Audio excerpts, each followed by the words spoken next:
Hey guys, thanks so much for tuning in to this week's podcast. And if you followed us before, you know that what we love to talk about most is hormones and how they're affecting all of our relationships, but also how interconnected they are to every system in our body. And on these discussions that we're having, we're hopefully putting together or connecting some dots for you guys on your own health journey.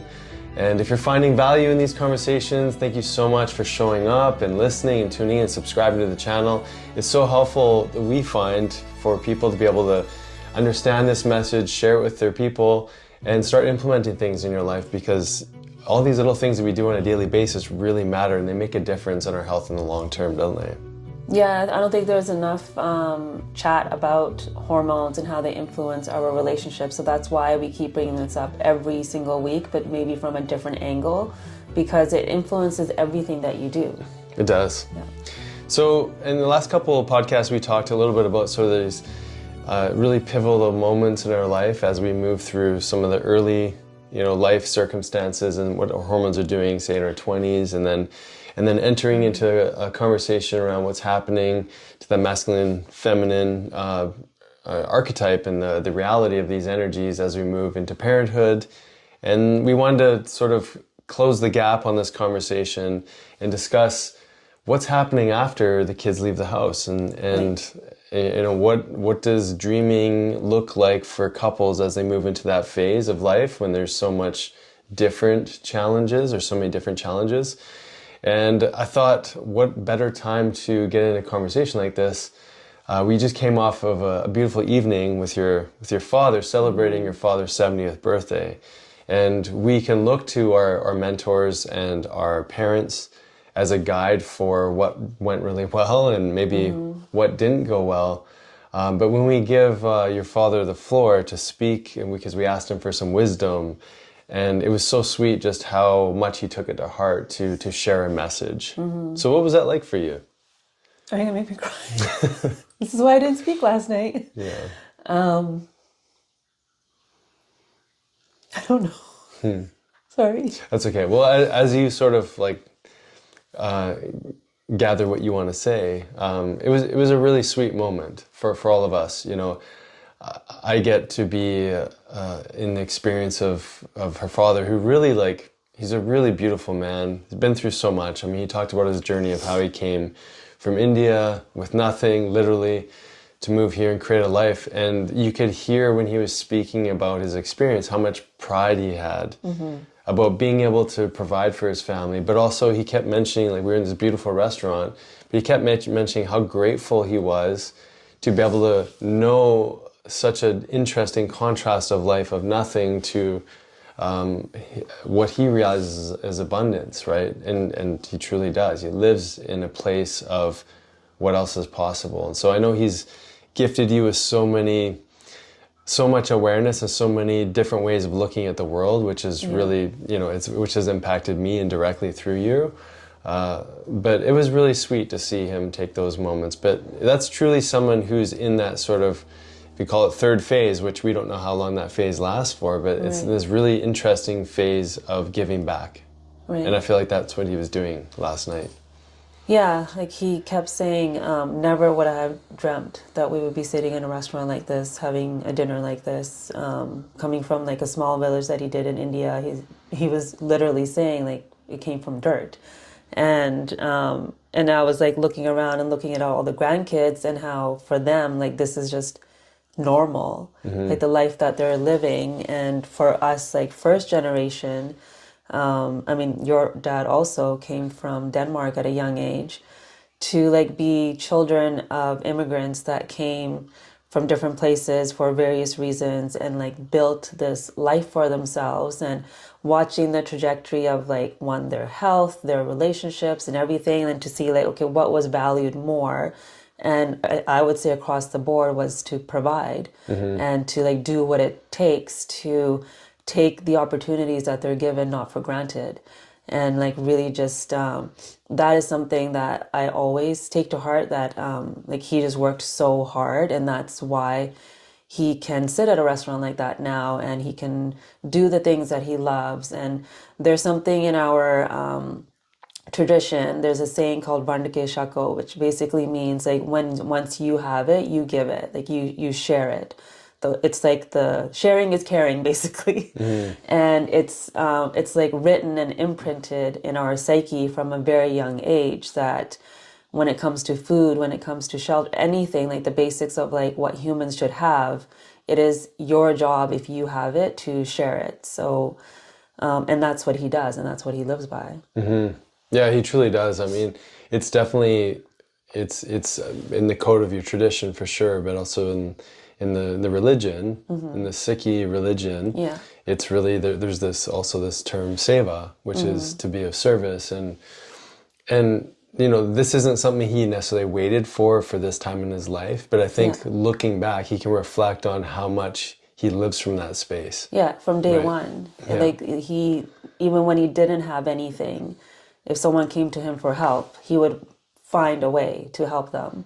And so it wasn't just like, once I get to this point in my life, then I'll be able to do this. He's just been living it from day one. Yeah, which is interesting because I think a lot of people, maybe more in my culture too, like how I was raised, is that you really take care of the family as best you can. I grew up as a Christian faith, and so there was this sort of concept of service as well, and doing well for others, to treat your neighbor as thyself. But it was so different. Like you guys literally would feed people in the Gurdwara, like in the Sikh religion. Anyone's welcome to be fed. Like he'll give money to people if they need money. He'll go and do countless hours of labor to help somebody, and it's just such it comes without any thought really, or like maybe there's some thought, but it feels like it just comes from just, I'm here to serve, I'm here to help. It's just what you do. There isn't this like, should I do this? Should I help them? It's like, it's just instant. Yeah. It's just this knowing. And I really I feel like that is truly the embodiment of this sort of third phase of life, so to speak, right? There's so much stress earlier on of like, who am I, my identity, what is life going to look like, what's my career going to look like, and then you're in the middle of like the chaos of kids and parenting and schedules and, doing the driving from one event to the next. And then you're in this new phase of life where the kids are not there anymore. And it's like we're primed for this space of the sage, of like being in service, of giving and knowing and reflection. So hormonally, what's the imprint to that stage of life? And like, is there like this specific makeup that sort of makes that state of consciousness more accessible? I think there's layers to it, because what we're describing is like the perfect scenario of like stepping into this like sage and this wisdom and like really anchoring into it. But if we look at it from a cultural perspective, I know we've talked about this before on the podcast, the whole message that we get is anti-aging. Yeah. What can I do to prevent this stage? And there's a lot of fear that we experience stepping into it because of that. And then another emotion I speak to a lot about for this phase, specifically for women, I don't know if men have the same experience in that too, is like grief around your youthfulness and like what was. And especially when kids are leaving the home, there's so much grief around that. And also there's like finding yourself again, but also finding yourself as a couple again too, because you've been in your two lanes just doing life together, and now all of a sudden there's some space, and it's like, well, this is like, who is that guy now that's sitting in front of me? So I think there's so many layers to like how we step into this phase in regards to even our hormones, because what we did in our 20s will dictate how we transition now into these like andropause, menopause, these like sage years. So if we've been stressed, we've been depleted, maybe didn't really take care of ourselves because others were a priority, like our children, our career, then we're stepping into it with a lot of fatigue, with a lot of adrenal fatigue. So now we're not getting those hormones that we need to access that consciousness because we're still stuck in surviving. Yeah, I think with like the change in time, or as things change over time, it's like our reality is changing, but who we identify as might be stagnant, maybe stuck, right? We might be stuck in an old version of wanting things to be the way that they were. of always being in preference for the future. We're always like, I wish things were that way. And I think it's really easy in those first two phases of life to not be grounded and centered into some version of presence. Where I think that's the invite, really. Yeah. You know, as we move into this newer phase of life, of being more present, because there's this idea of mortality, of aging, leading to some, you know, unknown event at some point in time. Right. It's hopefully it invites us into an experience of being more gracious of the moment. And not everyone steps in the sage, as you said, right? And I think part of these conversations being so important is like, if we understood this when we were younger, if we could somehow really embody this, you know, work on it, we can definitely move into these years that are beyond the kids leaving into a more state of presence and sagefulness. Yeah, like seeing it as an opportunity and like recognizing that the rest of our life, like 40, 50, 60% of our life is going to be in this stage. Yeah. And so if we can understand that it's not an end, but it's like a new beginning. But every time there's a new beginning, there's a feeling of loss and confusion in the transition. And your body also reflects that in its hormones. Like they're going up and down, they're more volatile because they're trying to find that steady pace again. So I think it's so important to find tools, to have an understanding that that's coming, or maybe I'm in it right now. And it's normal for one to feel really confused at this stage because there's so much change happening, and often it can feel very sudden. So to just like have some grace towards the process. Yeah. So let's take the example of someone not being in that sageful place, which is, you know, let's be honest, it's probably most of us, right? And no judgment, it's a reality of being so, you know, bought into everything that goes on in life that we get distracted and misdirected maybe, and we lose ourselves a little bit, and we don't recreate ourselves as time goes on. So when that's happening, we've probably, you know, had the gas pedal down, cortisol for quite a while. Testosterone's been on a steady decline, and then as women hit into menopause, estrogen's all but disappeared, progesterone's collapsing. So it can feel hormonally like there's not a lot of support. And so what does that look like? What does someone in that phase of their life look like? Or symptom-wise?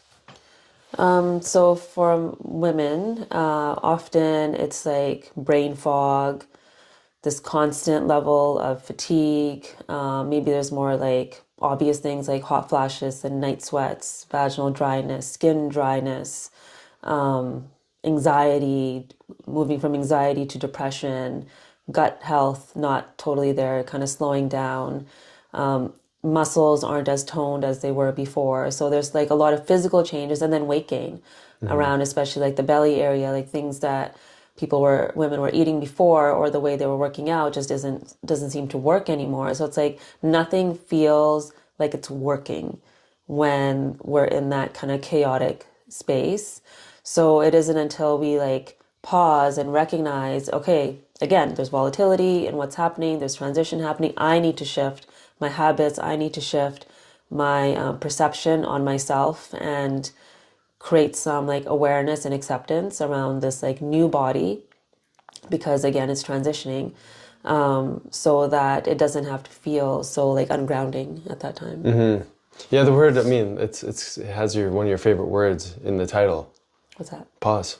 Yeah, perimenopause. Yeah. Which is like, okay, it's time to pause and course correct. It's time to pause and reassess, create new goals. Right? I was asking you this morning on our run, I was like, what are your goals for yourself fitness-wise? Yeah, my first thing was pain-free. Right. No, it was like painless. Painless. Have less pain. I'm like, why not pain-free? Yeah. Right? Yeah, you said pain-free. I said painless. Yeah. Yeah.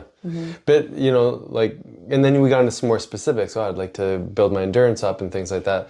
You know, I think often as we move through these phases of life, especially from a physical point of view, many of us just sort of reserve to the point that I don't need goals anymore. Like, I'm not competing. I'm not, like, I don't have goals around my physical health. I think goals change in this stage. For sure they do, and they should. Because there's so much right? like reflection. Like one thing, like I've been having these conversations with a lot of patients, the careers that we pick or the paths that we pick in our 20s are usually ones that we're just kind of going along with things.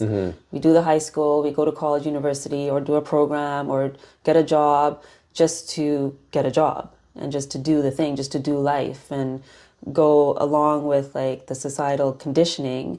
So often in this stage, all of a sudden we look back and we're like, am I doing what I'm actually meant to do or what I love to do? Or like, what was it that I used to love to do that is lost now? And how can I bring that back? So I think that also creates this like internal battle in a lot of people, which is happening for me. Yeah, there you go. So this age range, I mean, it's men and women too, but it could be like early to late 40s. Yeah. Plus however many decades that we're here. Well, my dad said something interesting yesterday too. He's just speaking to like people in India and back home. That as soon as they turn 50, it's like, okay, I'm done. Like I can't work anymore. I'm old now, and he's 70 and he still feels like going to work. And I think when we lose that sense of like goals and purpose and desire, that is when we start to age ourselves. Like we lose that motivation, that zest. And part of that's hormonal.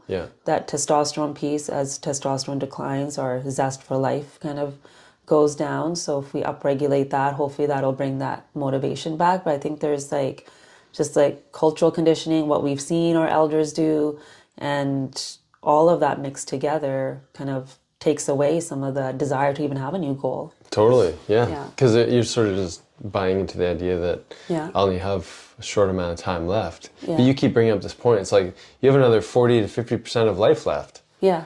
Well, Zokain, our oldest, asked me the other day, I think I was driving him to soccer practice. He's like, what would you have done if you didn't do what you were doing? Like, what did you like to do? And I was like, oh, it's a good question. I'm like, well, something with music. But then my mind goes to, well, I'm like, I'm in my 40s now. Like, why would I try to learn something now or like awaken that? So I have to talk to myself in a different way too of like, well, yeah, I have 40, 50% time left. But I think our minds go to this, like, when you're younger, you pick up things faster, you can learn easy. Like I did the guitar lessons for a year, and if I picked it up now, I'd probably forgotten everything I learned because I didn't practice. So yeah, I think it's tricky. For sure it's tricky, yeah. Well, it's interesting. I had a similar conversation. We were at a friend's house for Eid, breaking the fast from Ramadan. And this gentleman, he was a medical doctor trained in Pakistan. And then he came to Canada and had to go through all the different regulations and like going back into residency and whatnot to get his license here.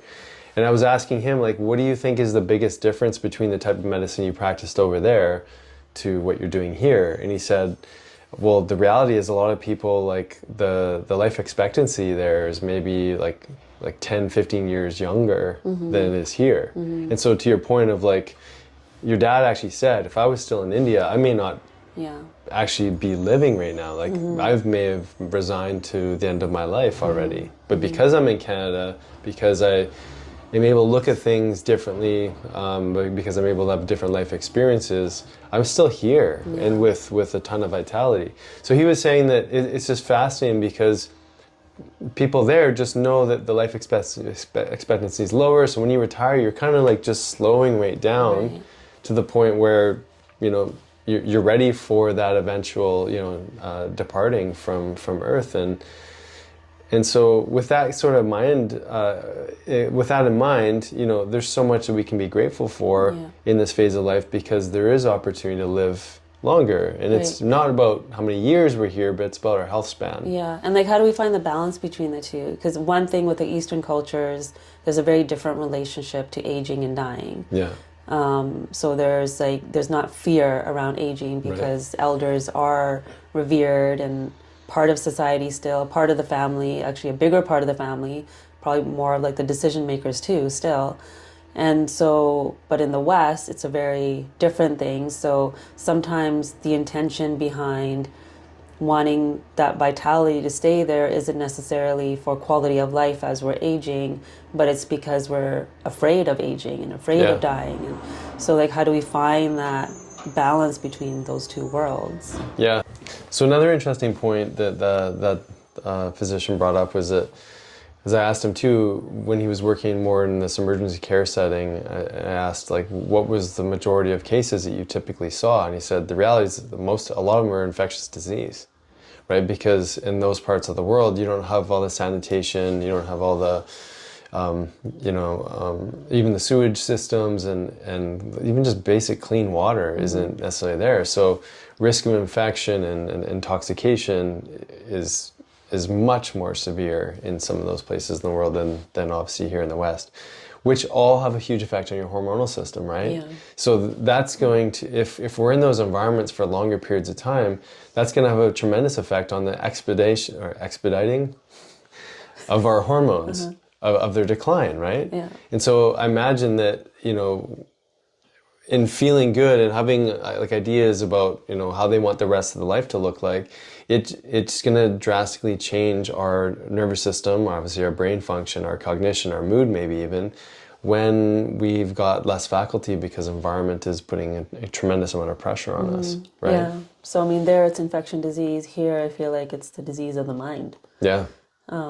So I don't know if he had any insights into what he sees here. Yeah. In terms of like chronic disease, like there's these acute things that are happening, and here I feel like there's more of the chronic disease that gets carried over into this phase, Totally. which impacts that hormonal state too. Yeah, definitely. So a lot of the reason I think this is interesting is because so many of our decisions in this phase of life often revolve around like, what is my health going to be like? Am I still going to be able to travel? Am I still going to be able to play with my grandkids, or what? Am I going to be able to have grandkids? There's so many, I guess, new sort of ceilings almost that we put on ourselves because health is such a big concern, and this is a elongated chronic illness. So yeah, I think getting clear on what our hormones are trying to serve for us, and creating new goals for ourselves, and creating a clean slate, and just knowing that like today's a new day, we can make some changes now. They're gonna affect how I age, and I can get to whatever that end line is in a much more healthy, graceful, peaceful, presentful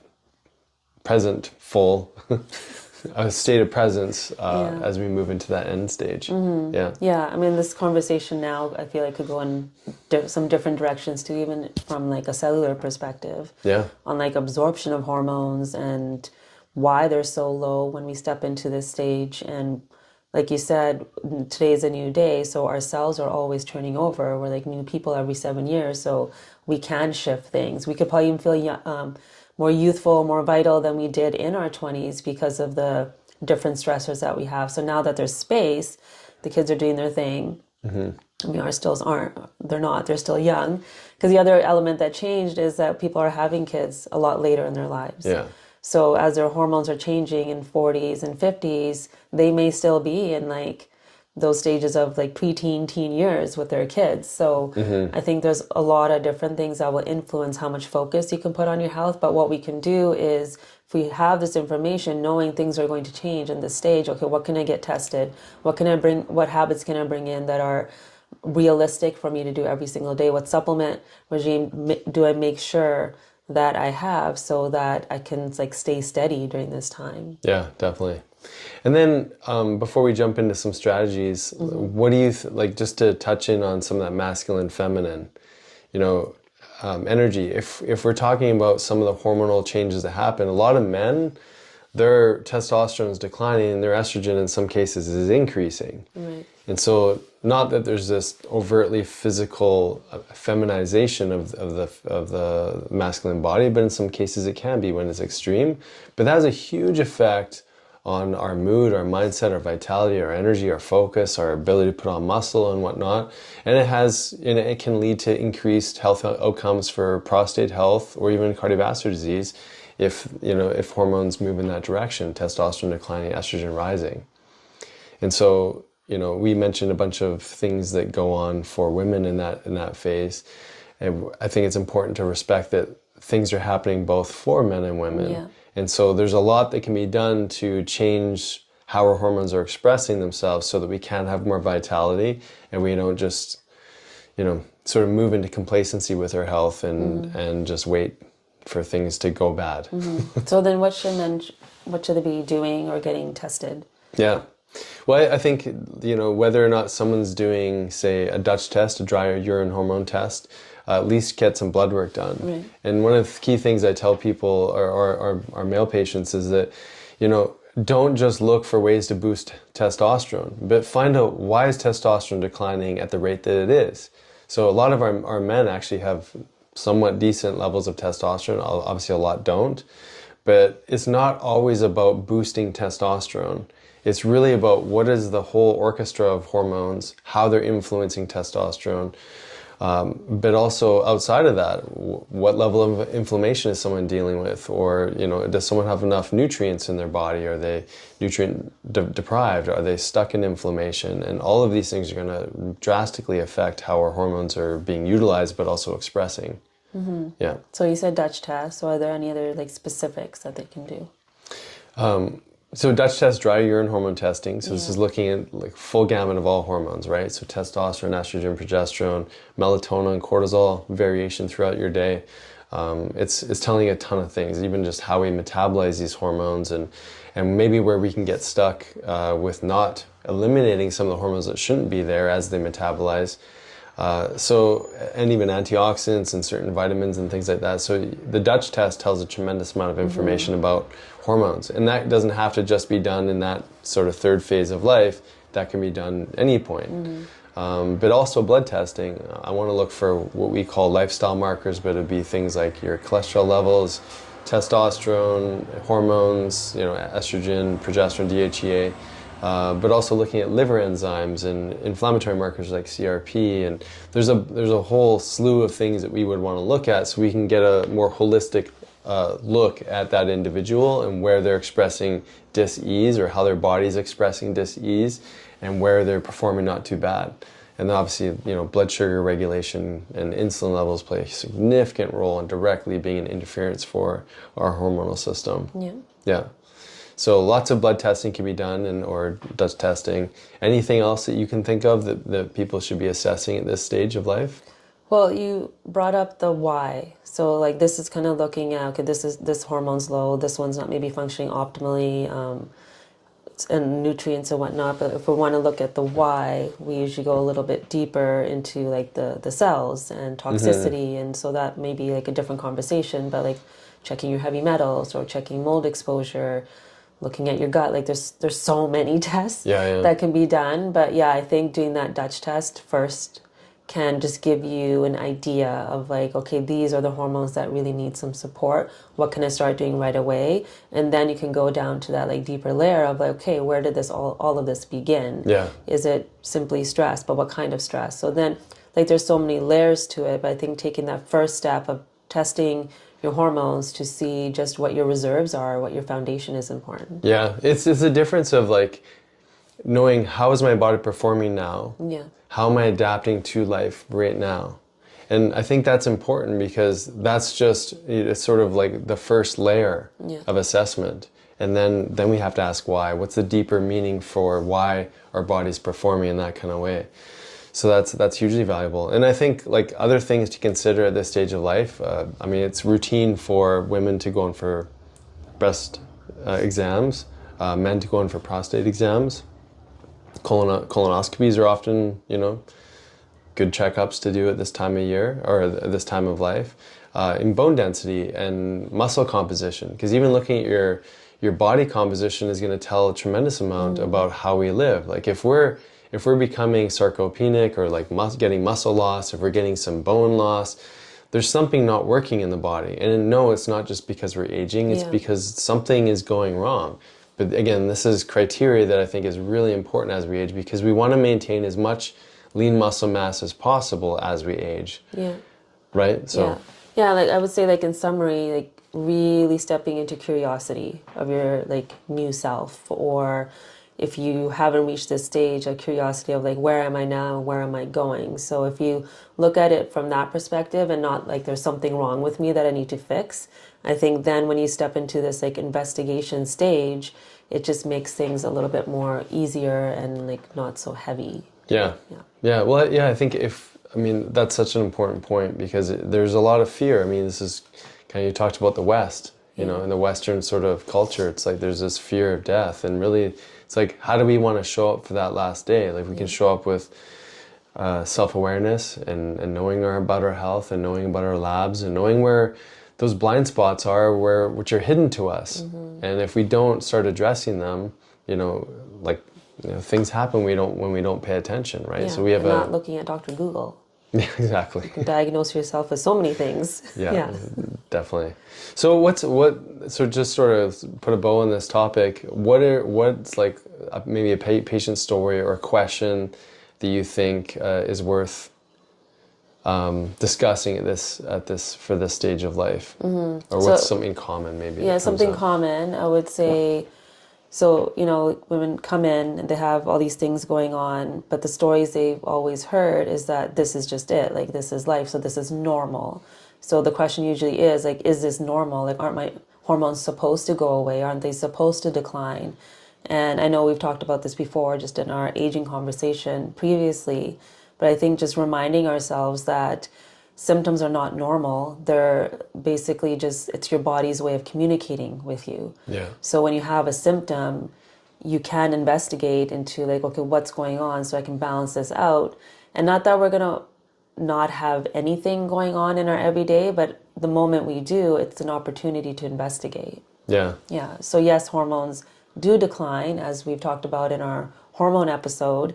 They do decline, but how quickly they decline is dependent on our environment. And so, you know, I had this one patient, her endocrinologist basically told her she doesn't need a libido at 60. She doesn't need to have vitality because she's 60 now. And that like angers me. And I think I brought this up a few episodes ago too. Of course, you have every right to be vital. Like, our life expectancy is higher now. So yes, more things are showing up, only because we didn't know how to fuel ourselves with the right information before. Yeah, that's such an important point. You know, I can't help but think that, you know, even many things that we've bought into as a result of, you know, this phase of life, so much of that changes when we have new experiences, right? Yeah. When we start to challenge the ideas that we're being told. Like the patient that you just mentioned, she got an opportunity to see through a different perspective, and then as a result, she's living a completely different life. And I think that's so key, because just that one decision to make a change in your life, to have something expressed differently, to make a new choice, literally changes everything. And it's just, you know, it's just speaking to the power of what we believe, what we buy into. And, you know, just to kind of sort of close that thought around like how fast hormones decline. Some of my 60, 70-year-old male patients have better, you know, testosterone levels than some of the 20, 30-year-olds, right? So it's not just about the decline of these hormones, it's really about how they're being used in the body. Just like if you're receiving information, what are you going to do with that information? Everybody has access to the information, or hopefully most people do, but what are you going to do with that message? Just like if you have that hormone, what's it doing for you? Are you still moving your body? Are you still trying to implement some fasting? Are you thinking about detoxing? You know, how do you want your system to work in your favor, as opposed to like, what are we just buying into? Yeah. Right? Okay. So thanks so much for tuning in. Make sure you stay tuned for more upcoming episodes. And if you haven't already, make sure you check out our Health Ignited Club, where we take a much deeper dive into these experiences, which you can find access to on drsjensen.com. And we'll see you next time.